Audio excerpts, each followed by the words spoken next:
Tá sabendo da novidade? O Pix no Sicredi será uma nova forma de transferir, pagar e receber. Todo mundo pode usar? Sim, o Pix é para pessoas e empresas. Em quanto tempo o dinheiro cai na conta? Você faz transferências em 10 segundos e o dinheiro entra na hora. Rápido, hein? Já posso usar? A partir de novembro, você já poderá usar o Pix 24 horas por dia, 7 dias por semana. É associado ao Sicredi? Faça já seu cadastro no aplicativo Sicredi e fique pronto para usar o Pix. No Sicredi, a escolha é sempre sua. Somos apaixonados por cuidar de pessoas. Acolher, oferecer conforto e dar atenção de forma humanizada é o nosso jeito de ser. Estamos a serviço da saúde e das vidas que cuidamos. Fazer todo mundo se sentir em casa é a nossa maior missão. Cada detalhe é pensado para oferecer o cuidado e o conforto que você merece. É por isso que o Hospital Unimed Erechim está de portas abertas para te atender. Nosso jeito de cuidar se faz presente em todos os ambientes do hospital. Aqui tem tudo o que você precisa para se recuperar e se sentir bem. A gente dá atenção à sua saúde enquanto você recebe todo o cuidado. Hospital Unimed, para você se sentir em casa.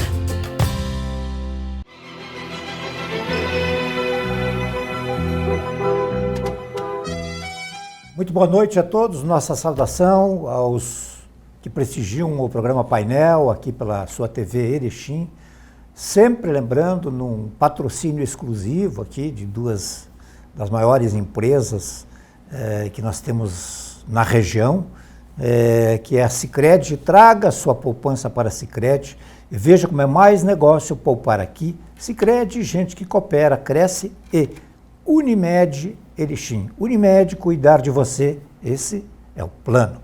Bom, nós voltamos a falar sobre política, afinal de contas, esse é um ano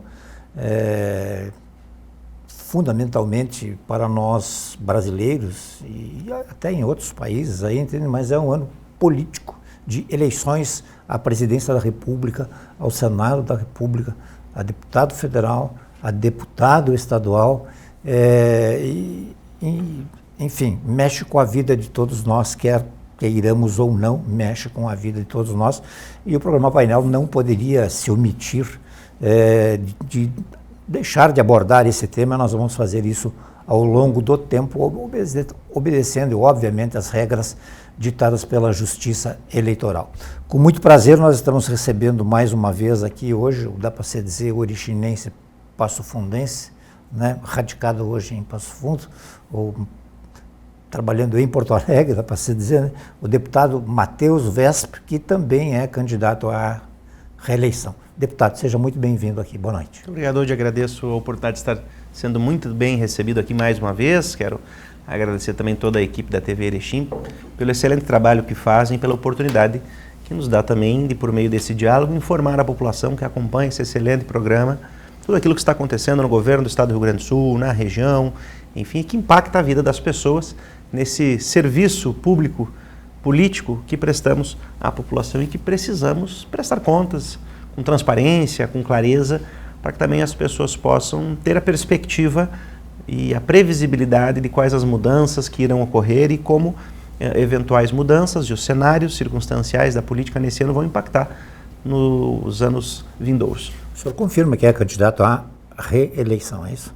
A perspectiva, sim, é de dar seguimento, evidente, como pré-candidato, digamos assim, nesse momento, mas a perspectiva é, sim, de dar seguimento a esse trabalho de representação política na Assembleia Legislativa, que muitas das demandas que foram iniciadas nesse primeiro mandato e que estão tendo início de execução de muitas obras, por exemplo, precisarão, na minha perspectiva, pelo menos uma continuidade, pelo menos de mais um mandato, para que possamos ter dessas demandas começo, meio e fim. A gente sabe muitas vezes o que acontece quando determinadas obras e serviços acabam não tendo uma continuidade e um olhar de acompanhamento, acabam sendo deixadas de lado, obras que iniciam, se interrompem. Então eu acredito que um prazo de 2 mandatos, de 8 anos, ele é o suficiente para que possamos ter começo, meio e fim de muitas das demandas da região, como citar um exemplo prático aqui, a própria duplicação da IRS 135, que me parece ser a principal demanda logística de toda a região do Alto Uruguai, que liga essa região com o Planalto Médio, faz ligação com a região metropolitana do estado do Rio Grande do Sul e, portanto, se nós observarmos aquilo que temos como previsão de início de obra em 2022 e a perspectiva de início de duplicação, que a princípio se dará em 2025, nós estaremos num segundo mandato quando as obras estiverem iniciando as de duplicação. Então, acho que essa janela de 2 mandatos ela é importante para que nós possamos, como diz o velho ditado, fazer barba, cabelo e bigode das demandas da região, que em 4 anos não conseguem, obviamente, ser extintas, porque passamos, como sabes, né, hoje 3 anos, ajeitando o fluxo de caixa do Estado para ter recurso para agora começarmos a dar início a muitas obras. Deputado, nessa primeira parte eu gostaria de que a gente se ativesse um pouquinho mais à região, né, da qual o senhor faz parte, mas eu gostaria de colocar uma situação, até para não passar por... Mas por que o Odi não falou a respeito disso e tal? E as pessoas na rua falam, e o senhor sabe que as pessoas falam, tem os deputados que só aparecem de 4 em 4 anos. Gostaria dele oportunizar, né, ou dizer o porquê disso, né? E até, posso ver aqui, né, existe todo um folder, uma revista, dá para se dizer, uma prestação de contas? Uma prestação de contas, assim, com inúmeras obras com a participação sua, né? Então o senhor fique à vontade. Muito obrigado, eu agradeço essa gentileza. Eu acho que foram muitas as demandas encaminhadas para a região. Quando eu assumi o mandato no ano de 2019, eu sabia da responsabilidade de atender às expectativas, principalmente de infraestrutura logística aqui na região do Alto Uruguai, em outras áreas também, como na área da saúde, mas para que nós pudéssemos cumprir essas expectativas, nós precisávamos primeiro ajeitar a casa e ter recursos para podermos fazer obras. E o Estado do Rio Grande do Sul não estava em condições de fazer obras no ano de 2019, no ano de 2020, e agora, no ano de 2021 e 2022, começa a dar início a algumas obras, porque lá em 2019, em 2020, fez cortes de gastos, fez reformas que ajudaram a ajeitar as contas do Estado, como a reforma da Previdência, reforma administrativa, reforma tributária. Todo esse cenário nos oportunizou chegar nesse momento com recursos advindos das privatizações, capazes de resolver problemas históricos das comunidades. Então, para que as pessoas não pensem que as obras estão saindo apenas em ano de eleição, é importante olhar para trás e compreender como pegamos o Rio Grande do Sul com um déficit fiscal de 4,5 bilhões e como estamos entregando agora nesse ano de 2022 com um superávit de 2 bilhões e 100 milhões de reais. E isso só aconteceu, obviamente, por todo um esforço durante 3 anos para ajeitar a casa. Então, nesse sentido, até complementando aquilo que falei, respondendo a questionamento anterior, eu acho que mais um mandato ele é oportuno para que nós possamos seguir nessa lógica de investimentos, porque afinal, se tivéssemos uma reviravolta a partir de janeiro do próximo ano, com um governo que modificasse toda a lógica fiscal, de política econômica, talvez nós tivéssemos aí um grande retrocesso, mais uma vez, no estado do Rio Grande do Sul. Então, eu acho que a região está sendo muito bem contemplada, com diversos investimentos, são obras de acessos asfálticos. Eu gostaria que o senhor citasse nessas... entrasse um pouquinho mais assim, a imprensa tem divulgado e tal, mas nós também somos um veículo de comunicação, né, e temos todo o direito e o dever aqui, inclusive, até, e se possível, aprofundar um pouquinho mais, esclarecer, né, sublinhar um pouco quais são essas obras. Perfeito. Nós temos, para citar um exemplo bem prático, acho que a principal demanda, como falei há pouco, de infraestrutura logística na região é a duplicação da IRS 135, cujo edital vai ser lançado agora, no mês de fevereiro, e que vai oportunizar, digamos assim, com a assinatura do contrato a partir de julho, agosto desse ano, início de obras de requalificação, de recuperação asfáltica e de sinalização ainda nesse ano, com previsão de início de duplicação de Erechim rumo a Passo Fundo, no 3º ano, a partir da assinatura do contrato, que seria em 2025. Desculpe só fazer uma parte aqui. Essa questão da duplicação da 135, que o senhor já está dizendo que vai ter algumas obras já este ano, isso não depende mais de passar por assembleia, por votação, por comissões, enfim? Não, porque nós já aprovamos condições de realização de licitações por meio de parcerias público-privadas, então nós já temos todo um suporte legal que permite ao Estado do Rio Grande do Sul fazer uma licitação e conceder a prestação desse serviço, que antes era realizado e mal realizado pela EGR por empresas privadas. Então, lançando o edital agora em fevereiro, uma empresa X, Y, Z, não sei qual empresa vai participar, mas alguma empresa irá ganhar essa licitação e vai ter a oportunidade de explorar essa atividade econômica de reestruturação, requalificação, duplicação da malha asfáltica. E eu acho que essa é a principal obra do ponto de vista de infraestrutura logística, que mais vai ajudar no escoamento da produção agrícola, fluxo melhor de bens, de pessoas, de serviços. Acho que é a principal demanda dos últimos 50 anos para a região. Além disso, é claro, nós temos também voos regionais que ligam o município de Erechim a Porto Alegre, isso é uma iniciativa muito oportuna do governo do Estado do Rio Grande do Sul, que diminuiu o ICMS sobre combustível de aeronaves para permitir que nós tivéssemos uma oferta maior de voos regionais. Hoje o Estado do Rio Grande do Sul é o estado que mais tem voos regionais de municípios nas diversas regiões do estado rumo a Porto Alegre. É o caso de Erechim, que tem voos para o município de Porto Alegre, com muitas pessoas, tenho certeza, utilizando esse voo já aqui no município de Erechim. Mas nós vamos ter também muitas ligações asfálticas aqui na região. Todos os municípios que não tinham ligação asfáltica tiveram no ano passado projetos atualizados e encaminhados, aqueles que não tinham projetos, mesmo que desatualizados, para elaboração de projetos novos. E muitos desses municípios já estão tendo obras executadas para a pavimentação. Então, se nós citarmos, por exemplo, um trecho que falávamos antes, da abertura do programa, que é importante aqui na região, aquela histórica demanda da ligação de Itatiba do Sul, passando por Barra do Rio Azul, chegando até a 420, que liga o município de Aratiba. Toda essa obra vai acontecer, inclusive a ligação entre Itatiba do Sul e Barra do Rio Azul. As obras têm perspectiva de terem início segunda-feira, dia 9 de fevereiro. O Estado do Rio Grande do Sul assinou mais 3 convênios, além desse, entre Barra do Rio Azul e Itatiba, que foi assinado em setembro de 2021. Mas na semana passada, primeiro mês de janeiro de 2022, foram assinados mais 3 convênios, um com Barra do Rio Azul, um com Erechim e um com Aratiba, para que o Estado possa repassar recursos a esses municípios, para que eles possam também fazer os seus trechos nessa estrada, gerando essa ligação importante regional, que vai ajudar também muitos municípios da região. Sem contar também obras de requalificação que levam até o município de Severiano de Almeida, Barão do Cotegipe, Campinas do Sul a Cruz Altense, Ponte Preta a Cruz Altense também, cuja ordem de serviço está sendo assinada hoje às 14 horas da tarde, dia 3 de fevereiro. Isso. Então, nós temos muitas obras acontecendo em toda a região, do ponto de vista de infraestrutura logística. Nós temos também investimentos robustos que estão chegando para a saúde da região, principalmente no hospital. Tem uma obra aí que também está saindo entre Áurea e Centenário, com a região... Sim, também temos ligação com o Centenário, requalificação. Por isso que eu digo, nós temos muitas obras acontecendo. A região do Estado do Rio Grande do Sul que mais foi contemplada com investimentos, no plano de investimentos do governo do Estado do Rio Grande do Sul, foi a região do Alto Uruguai. Por quê? Porque é a região mais deficitária, mais prejudicada, e é, portanto, a que mais está recebendo recursos e atenção do governo do Estado. Dentre todas as regiões, são 28 COREDs, o Alto Uruguai está recebendo 200 milhões de reais em investimentos em infraestrutura rodoviária, de um pacote de 1 bilhão e 300 milhões. Então, aí um 13º do valor vindo apenas para a região do Alto Uruguai.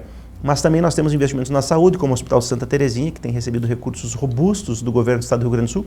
Primeiro, pela atualização do programa Assistir, que fez com que o município tivesse condições de ter um hospital com 722 mil reais a mais por ano de repasses complementares à tabela SUS, que são pagos pelo Estado do Rio Grande do Sul para atendimento dos mais diversos tipos de serviços, exames, enfim. Nós vamos ter também recursos de investimentos que estão sendo levados ao Hospital Santa Terezinha, investimentos de valores que chegam à cifra de 3, 5 milhões de reais e que vão ajudar a ampliação de serviços, ao fornecimento de melhor atendimento à população de toda essa região do Alto Uruguai, que tem o Hospital Santa Terezinha como uma referência regional. O senhor deve ter conhecimento que o hospital nosso aqui, ele atende também toda uma região lá de Planalto, de Frederico. Com certeza, inclusive mais longe. Nós temos muitos municípios da região do... tratamentos de alta complexidade. Sim, nós temos muitos municípios da região do Alto Médio Uruguai que estão chegando aqui, porque o município é referência, o hospital no caso, em muitos serviços. Os 2 hospitais que mais são referência na região, o Hospital Santa Terezinha e Erechim, e os hospitais São Vicente de Paulo e Hospital de Clínicas em Passo Fundo. Então é claro que há uma grande demanda de atendimento, e por isso que o Hospital Santa Terezinha foi contemplado com investimentos. O governador Eduardo Leite esteve aqui em setembro do ano passado, assinando convênios também para encaminhar investimentos para ampliação. Momentos posteriores nós conversamos com o governador Eduardo, por intermédio também do nosso diretor do hospital, Jackson Arpini, e agora, em janeiro desse ano, no programa Avançar 2 da Saúde, que é um programa de investimentos na área da saúde, o governo do Estado do Rio Grande do Sul contemplou mais uma vez o município de Erechim, especificamente o Hospital Santa Terezinha, com mais recursos. Então, isso também nos ajuda a dizer com muita tranquilidade o que está sendo feito por Erechim e região, além, é claro, também da primeira cadeia, o presídio, feito por PPP, Parceria Público-Privada, nesse formato do Estado do Rio Grande do Sul, que vai gerar 2.000 novas vagas no nosso sistema penitenciário, que vai ser construído aqui em Erechim.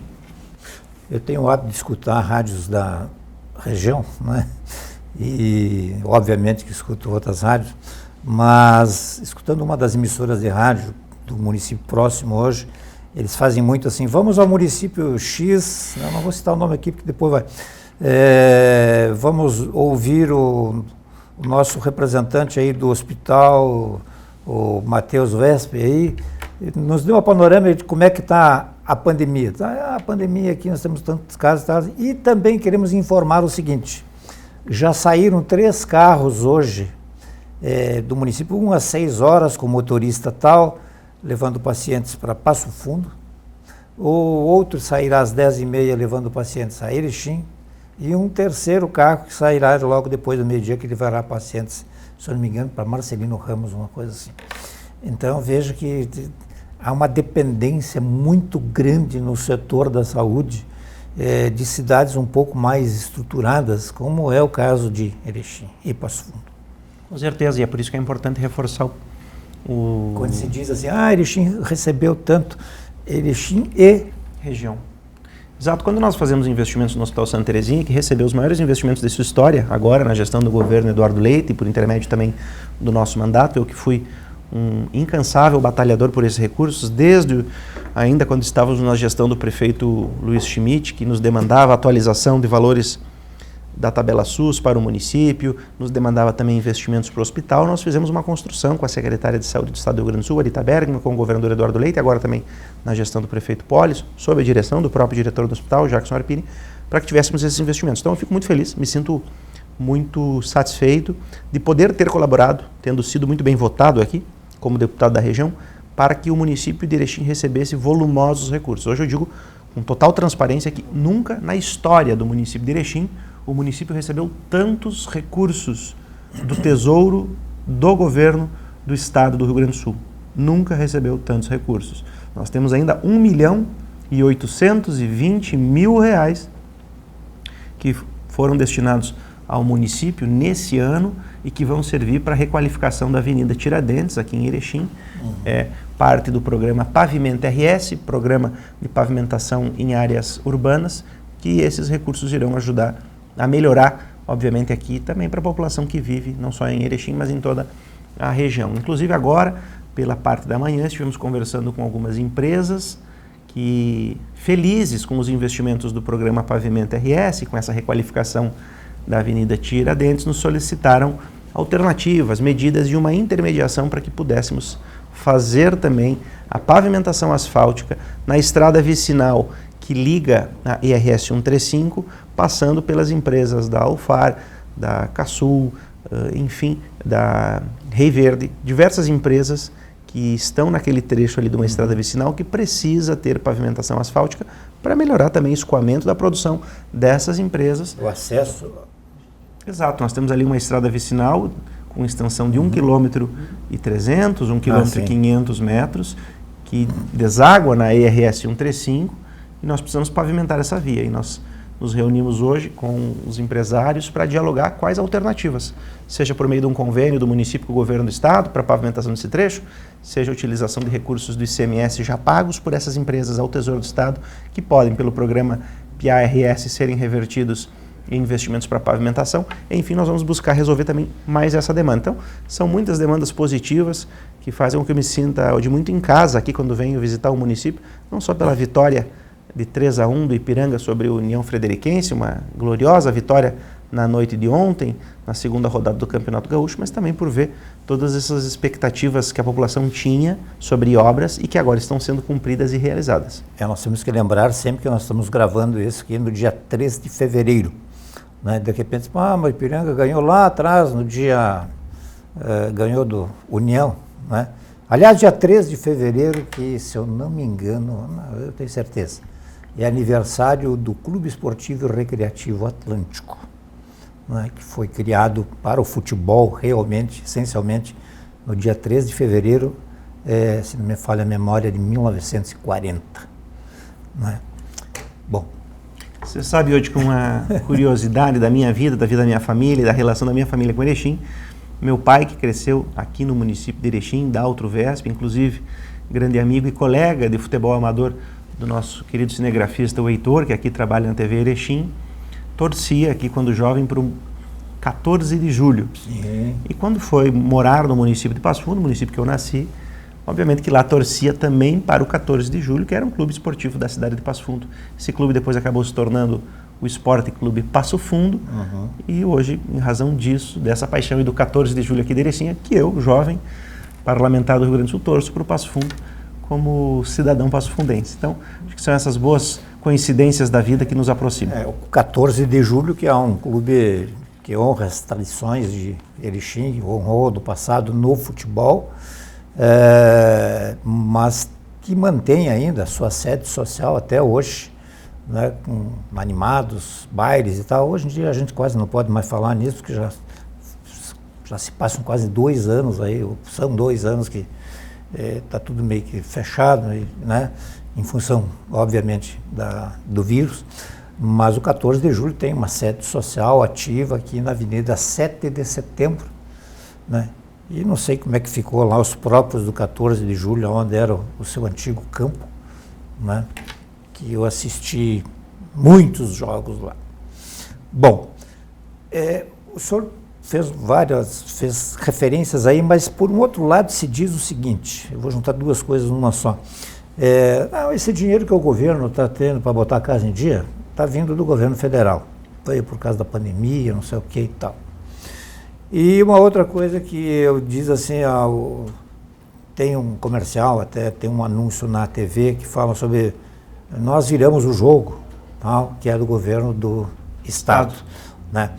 Até onde realmente o dinheiro veio de fora, ou até onde realmente foram ações governamentais, iniciativas do governo Eduardo Leite?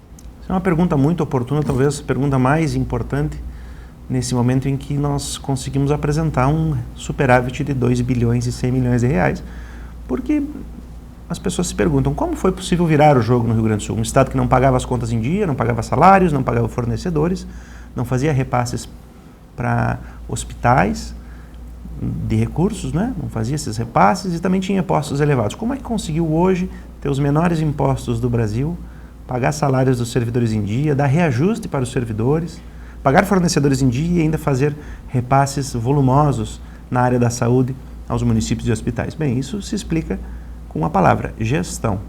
E por que eu digo isso? Porque aqueles que acompanharem as leis orçamentárias dos anos de 2019, 2020, 2021 e 2022 verão essa evolução em números.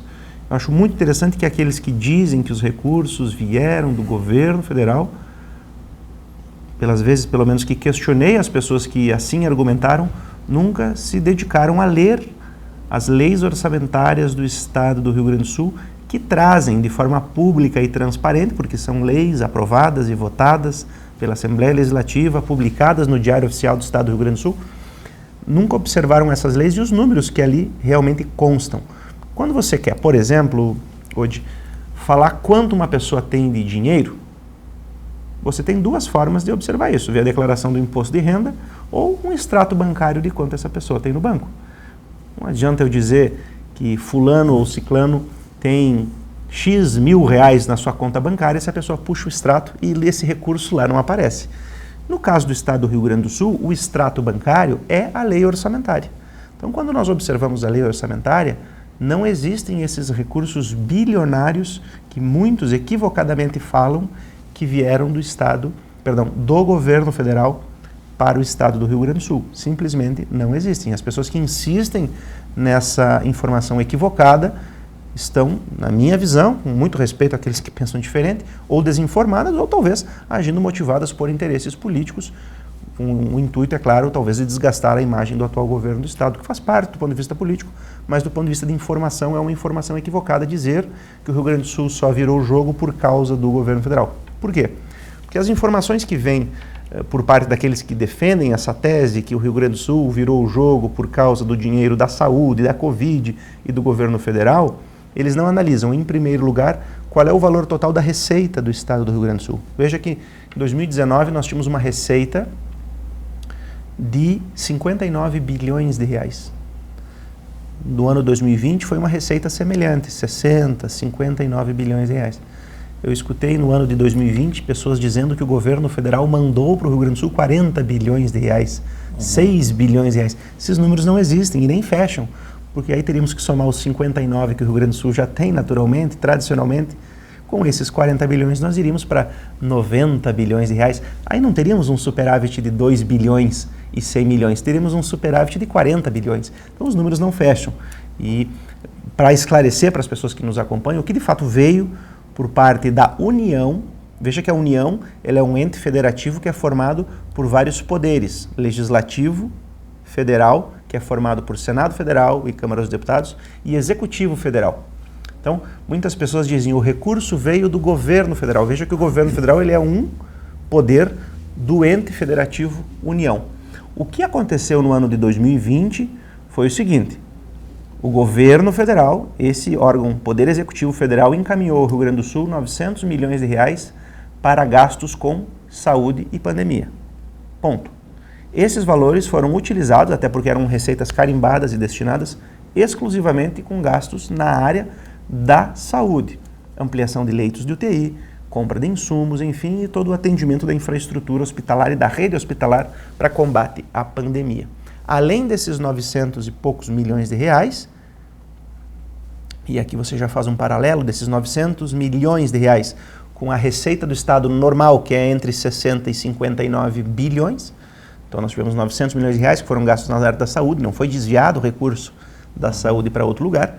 E nós tivemos, além desses 900 milhões de reais que veio do Poder Executivo Federal, nós tivemos uma lei aprovada pelo Legislativo Federal, não pelo Executivo, pelo Legislativo Federal, que repôs para os estados federados perdas de arrecadação em relação àquilo que a pandemia fez com que os estados deixassem de arrecadar.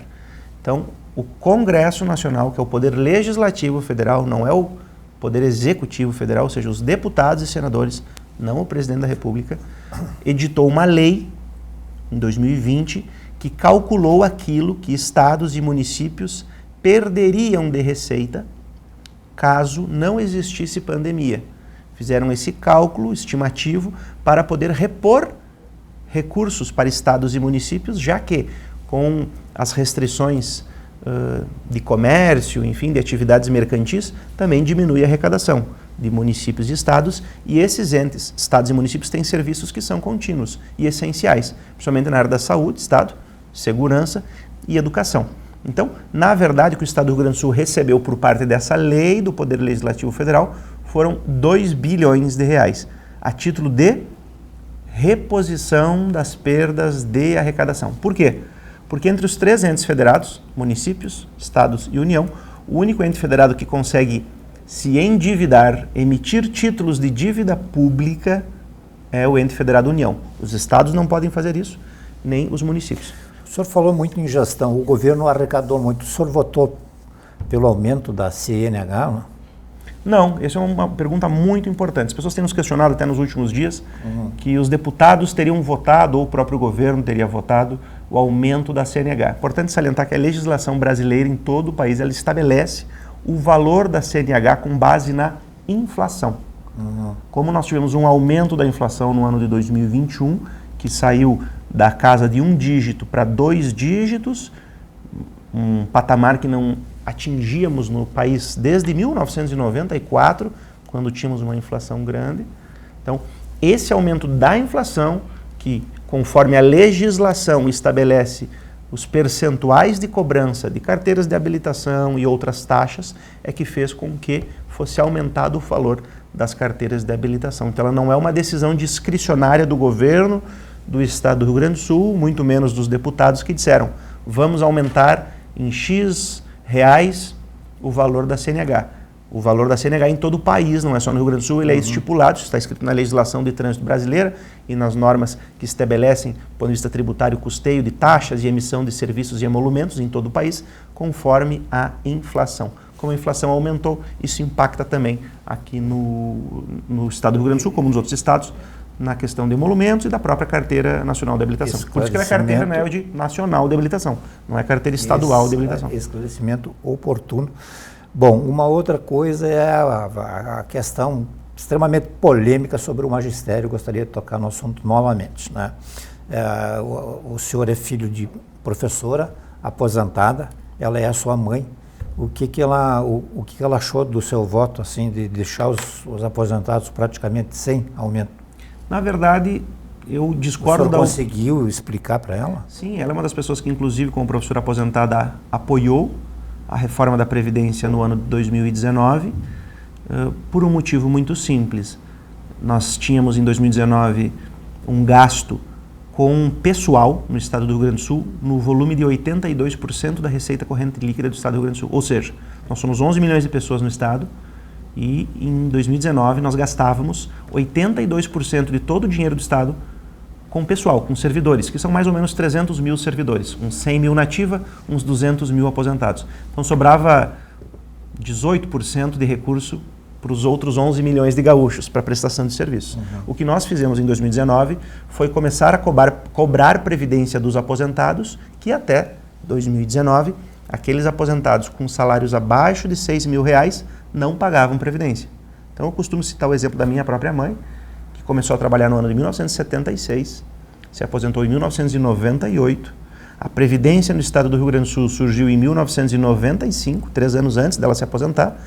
Ela contribuiu para a Previdência por 3 anos, de 95 a 98, e de 98 a 2019 ela não pagou R$1 de Previdência, mas recebe o vencimento cheio. Então isso ao longo dos anos foi gerando uma bomba fiscal no Estado do Rio Grande do Sul, até pela mudança da pirâmide demográfica, as pessoas estão vivendo mais, e que bom que estão vivendo mais, mas as famílias estão tendo um número menor de filhos, um número menor de mão de obra no mercado de trabalho, para, enfim, contribuir com Previdência também. Então isso gerou um desencontro das contas do Estado. O que o Estado do Rio Grande do Sul fez agora, no final de dezembro de 2021, foi uma reposição de valores para o magistério num percentual de 32% para servidores na ativa, que terão uma média, aqueles que estão na ativa, de 22% de reajuste. Então nós vamos ter servidores que hoje trabalham no Estado do Rio Grande do Sul, no magistério, que vão ter um reajuste de 32%.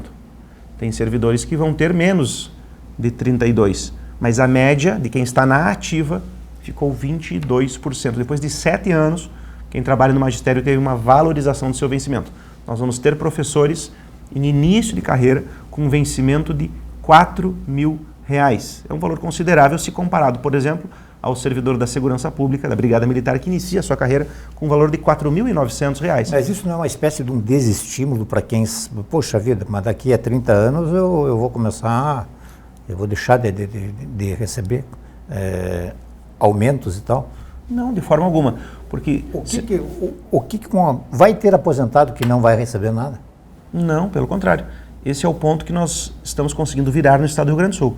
Se não tivéssemos feito a reforma da Previdência... Estou tocando num assunto que se fala muito, entendeu? Claro. Se nós não tivéssemos feito a reforma da Previdência no Estado do Rio Grande do Sul, a realidade hoje seria que nós teríamos talvez 4, 5 meses de atraso nos vencimentos dos servidores. Essa é a realidade.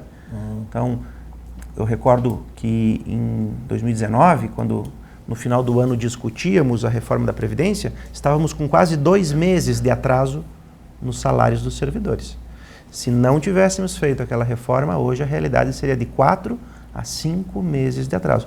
Cá entre nós, hoje ninguém consegue ficar com 5 meses de atraso em salário. Isso é impossível. Teria desequilibrado as contas de qualquer família. Se um mês já é ruim, 2, que era o que estávamos lá, já era terrível, imagina 5 a 6 meses. E era a realidade que estaríamos, porque nós tínhamos um crescimento vegetativo da folha de 120 milhões de reais por ano e nós não teríamos recursos para repor e para pagar isso. Então, se nós temos uma perspectiva de hoje para o futuro, de que quem está na ativa e os aposentados não só continuem recebendo em dia os seus salários, mas que tenham nos próximos anos a perspectiva de reajuste dos seus vencimentos, que há anos não eram reajustados, é porque fizemos aquela reforma. Então, se nós pegarmos o caso específico da minha mãe, ela deve ter perdido no seu vencimento de 2019 até o momento, talvez uns R$500 ou R$600. Se eu observar do ponto de vista individual dela, é claro que esses R$600 fazem falta para a aquisição de muitos produtos e para o custeio das atividades do dia a dia. Mas essa adequação do Estado do Rio Grande do Sul permitiu que nesse ano o Estado do Rio Grande do Sul já fizesse a reposição de 5,53% de reajuste no vencimento dos servidores e nos próximos anos, com os reajustes contínuos desses vencimentos, tanto a minha mãe como os outros aposentados não só vão ter a reposição dos valores que foram, digamos assim, diminuídos em final de 2019 e início de 2020, como crescimento dos seus vencimentos. Ou, em outras palavras, a única perspectiva, e isso foi muito claro porque discursei na tribuna da Assembleia Legislativa ainda em fevereiro de 2020, a única perspectiva da minha mãe, como outros servidores que estão aposentados, ter um aumento no seu salário, que é o que o servidor quer, é que nós tenhamos, primeiro, a adequação daquela reforma da Previdência que foi feita para equalizar as contas do Estado.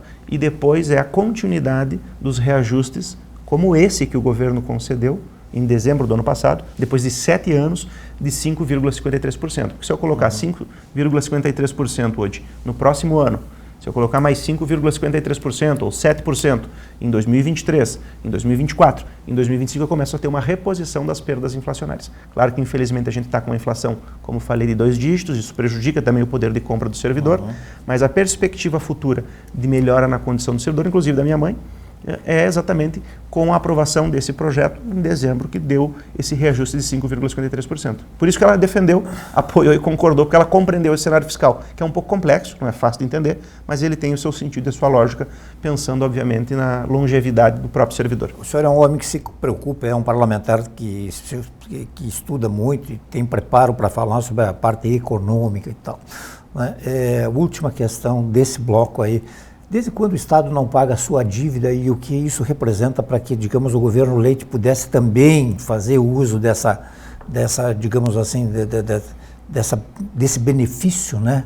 Desse privilégio, entre aspas, né? Para alguns a dívida já foi paga não sei quantas vezes, aí não sei até que ponto é verdade ou é lenda, né? Mas o Estado está sem pagar a sua dívida, né? Isso tem ajudado muito também. Sim, com certeza. O Estado do Rio Grande do Sul não paga a sua dívida com a União desde 2017, em razão de uma liminar que está tramitando na Justiça Federal, no Supremo Tribunal Federal. Essa liminar pode cair a qualquer momento, e caindo a qualquer momento, isso obrigaria o Estado do Rio Grande do Sul não só a pagar novamente a dívida, mês após mês, mas inclusive pagar o que ficou represado nesses anos que não foram pagos. Ou seja, se a liminar caísse amanhã, o Estado do Rio Grande do Sul teria que desembolsar do dia para a noite um valor mais ou menos de 10 bilhões de reais. Nós não temos esse recurso, quebraria o Estado, os salários atrasariam talvez 10 meses, seria o caos. Mas essa liminar não pode cair aí, por exemplo, ela pode cair amanhã ou depois da manhã, ela não vai cair um dia? Esse que é o motivo pelo qual nos leva a discutir a adesão do Estado do Rio Grande do Sul ao regime de recuperação fiscal, que é uma norma federal que foi criada no ano 2017, 2018, para que estados em situação de gravidade, de situação fiscal precária, pudessem ter uma renegociação da dívida dos estados com a União. Claro que, como você falou, alguns defendem a ideia de um encontro de contas entre estados e a União, Sim, porque falava já há anos atrás. Porque afinal nós teríamos já pagado essa dívida 2, 3 vezes. A realidade é que essa dívida é de 13 estados da federação, dos 27 estados, nós temos 3 que têm essa dívida: Rio de Janeiro, Minas Gerais, Rio Grande do Sul, ou seja, outros 24 estados não têm essa dívida. E quando a gente fala dívida para a União, ela não é uma dívida com o governo federal, porque a União ela é formada, como eu falei, Poder Executivo Federal e pelo Legislativo Federal. E o Legislativo Federal, principalmente no Senado Federal, ele tem a representação dos 27 estados da federação. Então é muito improvável fazermos um encontro de contas em que os outros 24 estados da federação vão abrir mão de receita para perdoar uma dívida de 3 estados. Então, na verdade, é uma dívida que nós temos e temos que pagar. E ao não pagarmos essa dívida, além da questão dos juros, enfim, do risco dessa liminar cair a qualquer momento, nós precisamos de condições para pagar essa dívida. Por isso que o Estado do Rio Grande do Sul está trabalhando para aderir ao regime de recuperação fiscal, que vai oportunizar essa renegociação do contrato, criando uma escadinha de pagamento. 300 milhões num ano, 600 milhões no outro, 1 bilhão no outro, e assim nós vamos pagando essa dívida num prazo de 10 anos. É aquela casa que está pendurada num morro e que todo mundo sabe que de repente pode cair hoje à noite, ou amanhã, ou não sei quando, ou durar um tempo, mas o negócio é trabalhar para que se vá colocando tijolinhos, ou tijolos, ou concreto, enfim, para sustentar, para que não caia. Com certeza, até porque um dos grandes problemas de não aderirmos ao regime de recuperação fiscal é que nós não conseguimos, digamos assim, sair do Serasa. Porque o Estado do Rio Grande do Sul já tem um endividamento muito grande e isso nos impossibilita buscarmos empréstimos, investimentos junto a bancos internacionais. Com a adesão ao regime de recuperação fiscal, que o Estado do Rio Grande do Sul habilitou na última sexta-feira, dia 28 de janeiro, e que tem a perspectiva de ser homologado esse acordo com a Secretaria do Tesouro Nacional no dia 28 de abril desse ano, nós vamos ter a possibilidade de buscar financiamentos e empréstimos junto a bancos internacionais novamente. Muito bem, nós vamos fazer o papo está bom, os esclarecimentos interessantes, a citação de obras importantes, nós vamos fazer um intervalo e depois, se o senhor aceitar, nós vamos falar um pouco sobre política. Aí temos 13 minutos, vamos falar essencialmente sobre política. Nós já voltamos. Sabia que agora com o Sicredi você pode pagar suas compras também com o Pix? Quer ver? Abre o app, escolhe o QR Code, digite o CPF, e-mail ou celular. No Pix é muito fácil, vem experimentar. A escolha é sua, a escolha é sempre sua, é sua, a escolha é sempre sua. Vai pagar? Conte com a liberdade de escolha do Sicredi e pague como e onde quiser. A escolha é sempre sua. Todos têm um motivo para ter Unimed. Cuidar de mim e da minha família ficou muito mais fácil com a Unimed. É tranquilidade que você busca? Nos 50 anos da Unimed Erechim, você contrata um plano de saúde com 50% de desconto nas 5 primeiras mensalidades. Planos empresariais e familiares com abrangência regional sem taxa de inscrição. Unimed Erechim, cuidar de você, esse é o plano.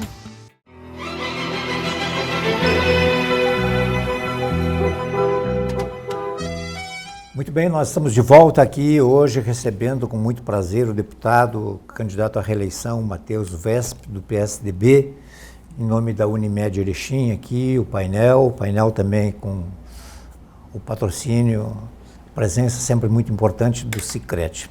Como eu havia dito no bloco anterior, vamos falar um pouco sobre política. Bom, vou começar por Erechim, depois nós vamos... O seu partido, ao menos o vereador do seu partido, resolveu aderir ao governo, né? Como é que repercutiu isso dentro do partido? Achou normal? O senhor foi consultado? Nós tivemos aqui uma eleição com diversas candidaturas. É importante salientar que muitas vezes em municípios existem divergências entre partidos que em nível estadual ou federal não se repetem. Tanto que, se nós observarmos o partido que estava na administração aqui, o PSDB, e o MDB, que é o partido que está na administração agora, tinham divergências e estavam em lados opostos na eleição municipal, mas no governo estadual trabalham de forma conjunta. Inclusive é um dos partidos que apoia e endossa a base do governador Eduardo Leite. Então, essas circunstâncias locais de divergências, elas dependem muito também da peculiaridade dos agentes políticos, dos partidos envolvidos. Eventualmente, eu cito sempre como exemplo, em alguns municípios o adversário político do PSDB é o MDB, em outros municípios o MDB é aliado e o adversário é o PP, em outros é o PSB, em outros é o PTB e assim sucessivamente. Então, se eventualmente o governo do Estado do Rio Grande do Sul mudar amanhã, não for mais o PSDB, essas divergências em nível local vão acontecer. Eu acho que o importante é a afinidade das agendas. qual é a agenda do Executivo Municipal nesse momento e qual é a agenda do vereador, independente do partido, nesse momento. Se as agendas coincidem, se elas têm um interesse comum, eu não vejo problemas em um governo receber apoio parlamentar de parlamentares que tenham uma agenda similar. Até seria estranho que um parlamentar com uma agenda e com uma proposta semelhante à do governo não endossasse as medidas desse governo, porque afinal, em última análise, ao ser contra as medidas desse governo, estaria indo contra as demandas do seu próprio eleitor, que o elegeu para lhe representar na Câmara de Vereadores. Então, eu vejo que o governo aqui no município tem apresentado um ritmo acelerado de captação de recursos, de obras, inclusive com recursos do governo do Estado do Rio Grande do Sul. É o exemplo do pavimento RS, que vai possibilitar a requalificação da Avenida Tiradentes. Se o município não tivesse apresentado um projeto, o Estado não teria contribuído com recursos de R$ 1.800.000 para o município executar essa obra. Então, vejo que há aí uma afinidade entre o governo do Estado e o Executivo Municipal. Não vejo como algo contrário à naturalidade que, por exemplo, parlamentares do PSDB façam parte do governo, inclusive até ofertando nomes, porque se podem ofertar votos no parlamento para a aprovação de propostas e projetos, podem também ofertar nomes para ajudar na execução desses projetos, dessas propostas, como é o caso, por exemplo, do vereador Emerson Chelsky, que virou secretário do município, como é o caso do vereador Wallace, que, se não estou enganado, na tarde de hoje, dia 13 de fevereiro, está assumindo a liderança provisoriamente do governo municipal, porque tem uma afinidade de agenda. Evidentemente que não se diz aqui com maledicência, é uma questão que a política, existem os partidos, enfim, estavam em campos opostos e de repente, por afinidade, e só para lembrar, a Avenida Tiradentes, olha, eu posso estar equivocado, mas talvez seja a mais longa avenida, né, em extensão da cidade de Erechim, uma obra muito importante. Bom, eu vi antes, vamos cometer uma inconfidência aqui, né? Porque antes o senhor estava meio que falando por telefone com o prefeito da região aí e tal, e tentando, olha, então vamos fazer uma pressão para o Eduardo, né? Para ele concorrer à reeleição e tal, mas ele já disse várias vezes que não vai e tal. Em que pé realmente isso está? Eu estou falando com a reeleição ou a presidência? Não, a reeleição, né? É isso.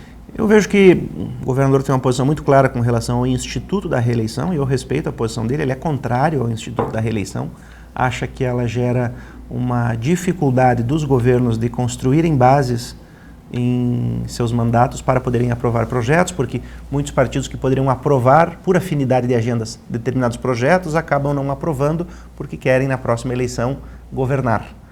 Então isso gera uma dificuldade de consenso entre muitos partidos que têm agendas parecidas. Por isso que ele já disse desde o primeiro dia de mandato, por isso que já fez isso em Pelotas quando foi prefeito, que não concorre à reeleição. E eu respeito muito essa posição do governador, ele é ética, é coerente com o que ele pensa e acredita. Mas eu vejo também, por outro lado, que o senso de responsabilidade com o resultado prestado para a sociedade gaúcha nesse momento me leva a crer, como cidadão gaúcho, aqui falo não como parlamentar, que ele seria a melhor opção para dar continuidade a esse projeto que mudou a cara do Estado do Rio Grande do Sul. Não porque os outros candidatos de opções não tenham condições técnicas de dar continuidade e suceder esse trabalho, mas porque nós estamos a 8 meses das eleições e os números mostram que os candidatos que aparecem no cenário não estão, digamos assim, numa condição fantástica de crescimento eleitoral para dizermos de pronto que esse ou aquele candidato vai ganhar a eleição. Então, na minha humilde opinião, eu gostaria, como cidadão, de ver mais 4 anos de governo do Eduardo Leite no Estado do Rio Grande do Sul. Não porque seria o primeiro governador reeleito da história.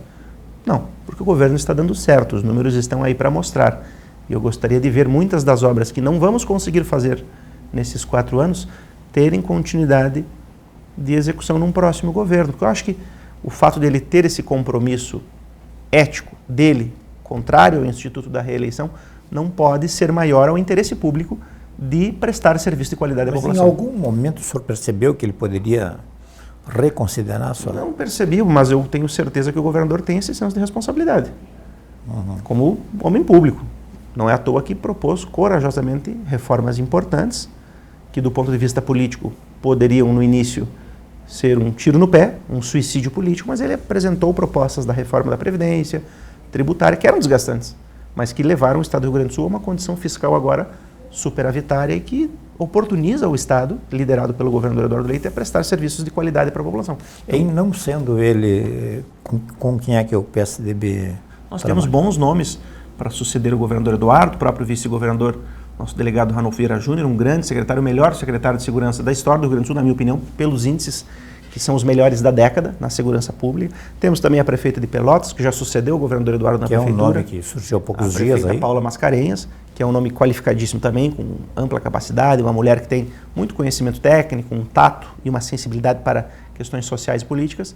Mas eu vejo que nesse momento, em razão até da pluralidade de candidatos e partidos da base do governador Eduardo que estão lançando pré-candidaturas, o que me parece iria a princípio esfacelar a base que hoje governa o Estado do Rio Grande do Sul em várias frentes, poderia levar a um outro campo político, que hoje é oposição, mas que poderá estar mais unido na eleição a ganhar a eleição.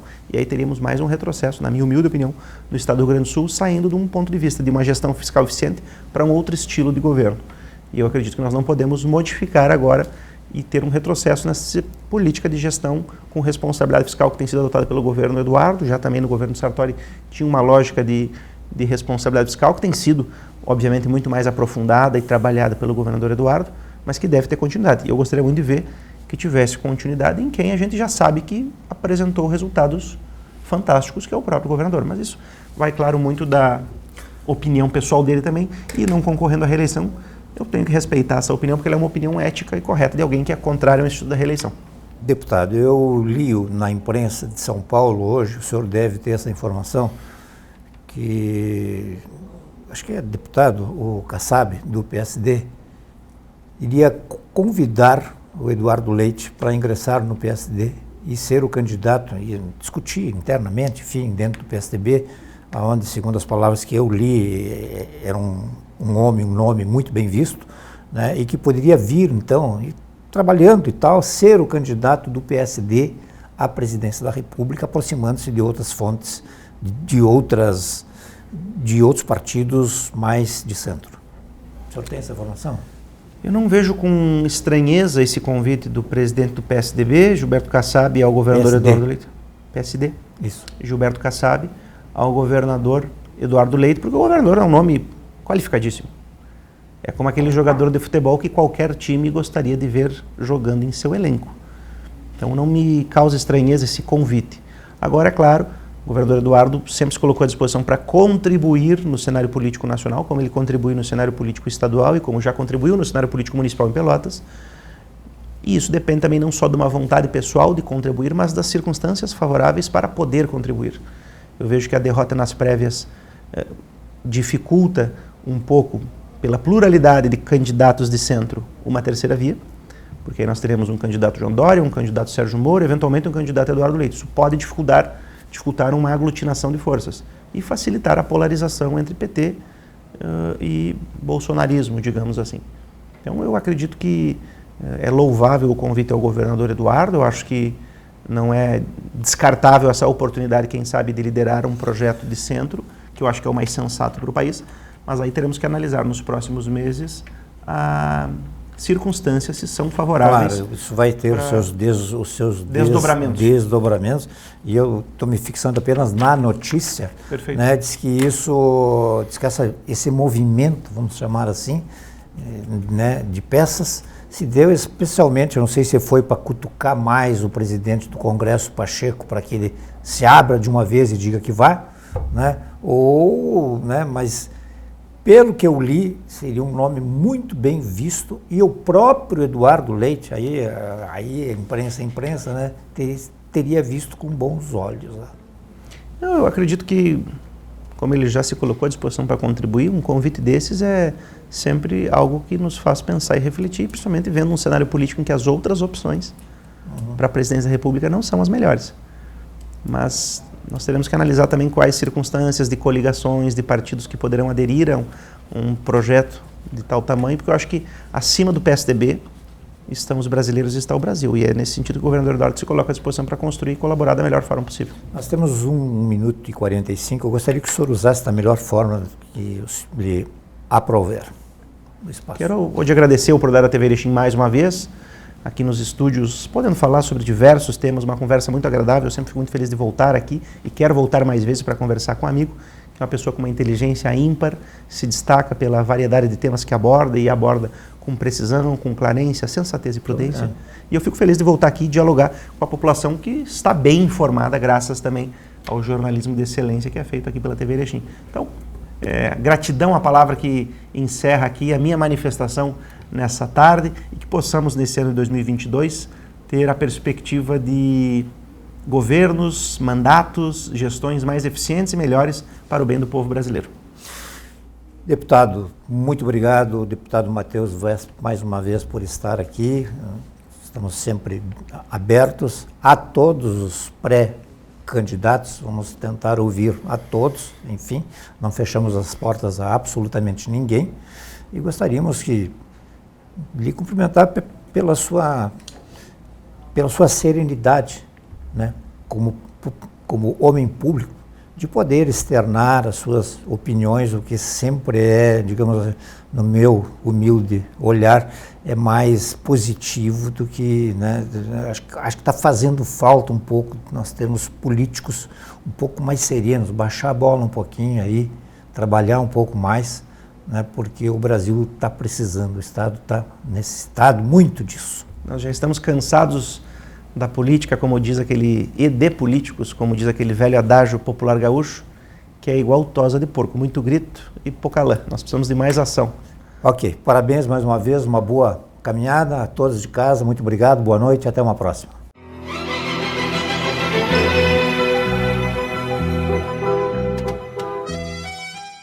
Tá sabendo da novidade? O Pix no Sicredi será uma nova forma de transferir, pagar e receber. Todo mundo pode usar? Sim, o Pix é para pessoas e empresas. Em quanto tempo o dinheiro cai na conta? Você faz transferências em 10 segundos e o dinheiro entra na hora. Rápido, hein? Já posso usar? A partir de novembro, você já poderá usar o Pix 24 horas por dia, 7 dias por semana. É associado ao Sicredi? Faça já seu cadastro no aplicativo Sicredi e fique pronto para usar o Pix. No Sicredi, a escolha é sempre sua. Somos apaixonados por cuidar de pessoas. Acolher, oferecer conforto e dar atenção de forma humanizada é o nosso jeito de ser. Estamos a serviço da saúde e das vidas que cuidamos. Fazer todo mundo se sentir em casa é a nossa maior missão. Cada detalhe é pensado para oferecer o cuidado e o conforto que você merece. É por isso que o Hospital Unimed Erechim está de portas abertas para te atender.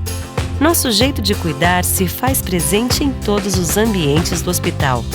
Aqui tem tudo o que você precisa para se recuperar e se sentir bem. A gente dá atenção à sua saúde enquanto você recebe todo o cuidado. Hospital Unimed, para você se sentir em casa.